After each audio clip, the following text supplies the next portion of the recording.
Hello বন্ধুরা, তোমরা সবাই কেমন আছো? আমি তো বেশ ভালোই আছি। এই যে দেখো, আমাদের নদীর কাঁকড়া আনছিল, ওটার মধ্যে একটু ভালো করে পরিষ্কার করে নিয়ে তারপরে, আর এটা তোমরা যেটা ভাবছো ওটা কিন্তু না, এটা কিন্তু সমুদ্রের কাঁকড়া না, এটা কিন্তু নদীর কাঁকড়াই।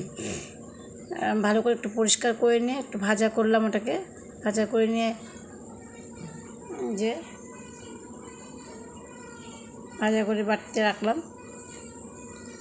রাখার পরে ওটাকে একটু ভালো করে মশলা টশলা দিয়ে একটু ভালো করে বেশ নেড়ে চেড়ে খুব সুন্দর করে যতক্ষণ কষানো পর্যন্ত না হয় ততক্ষণ পর্যন্ত এটাকে ভালো করে নাড়ানাড়ি করলাম। খুব সুন্দর করে এপাশ করে বেশ সুন্দর করে নাড়ানাড়ি করে নিচ্ছি। দেখো, যা নাড়ানাড়ি করে নিচ্ছি।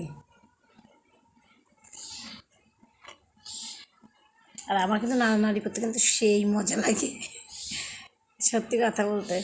মই যখন রান্না করি না তরকারি, কিন্তু সে খুব ভালো করে এপাশ ওপাশ দিয়ে পুরো ভালো করে কষিয়ে নিই। কষানোর পরেই একটু জল দিয়ে দিলাম, জল দেওয়ার পরে জানো তো বন্ধুরা, তোমাদের কিন্তু যখন পুরোটা হয়ে গেছিলো তখন কিন্তু ভিডিও করার সময় আমার ভুলে গেছিলাম। তারপরে কী হলো জানো, আমাদের খাওয়া দাওয়া শেষ হয়ে গেছে, অল্প একটু যখন ছিল তখন কড়াইয়ের মধ্যে মনে পড়লো যে না, একটু নাড়ানাড়ি করে একটু দেখাই যে না, ভিডিওটা তো করলাম, সবাইকে দেখানো হলো না। ঝোলটা একটু মাখা মাখা ঝোল করছি, যদিও আমি কিন্তু অত একেবারে শুকনো আমার খুব একটা ভালো লাগে না। ওই একটু মাখা মাখা ঝোল করার পরে, যাই হোক, খাওয়া দাওয়ার পরে তোমাদেরকে ভিডিওটা দেখালাম। তোমাদেরকে আর কী বলবো বলো, তোমরা কে কে আছো আমার মতন এরকম যে কাঁকড়া খেতে ভালোবাসো? আমার কিন্তু প্রচুর ভালো লাগে। ভালো লাগে না সেটা হচ্ছে এত ভালো লাগে যেটা তোমাদের কল্পনা করে বোঝাতে পারবো না।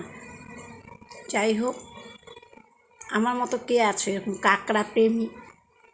যাই হোক, তোমরা সবাই ভালো থেকো, টাটা, বাই।